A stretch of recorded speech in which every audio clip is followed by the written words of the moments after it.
آج پوری دنیا کے اندر امت مسلمہ آزمائشوں کا شکار ہے.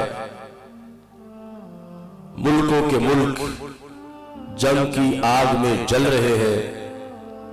لاکھوں مسلمان لقمہ اجل بن چکے ہیں.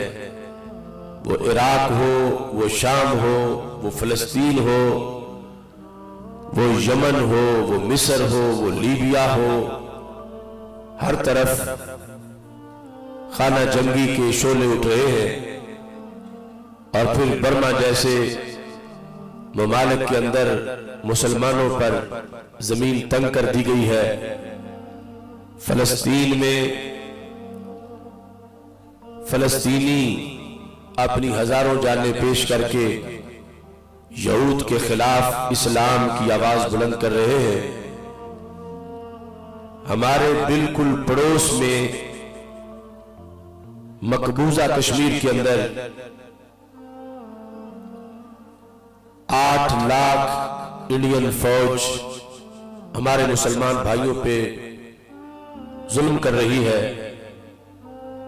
ویسے تو دنیا میں جہاں بھی مسلمانوں پہ ظلم ہو ہمیں آواز بلند کرنی ہے، مگر کشمیری تو بالکل ہمارے پڑوس میں ہے. بارڈر کے اس پار ہم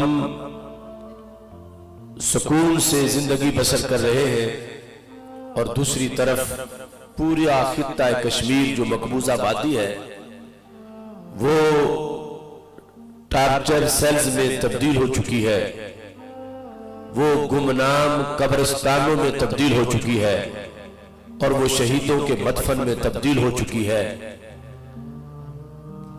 وہاں پر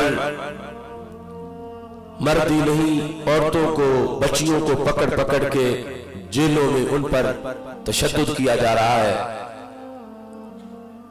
امت مسلمہ کے نوجوانوں کی ایک پوری نسل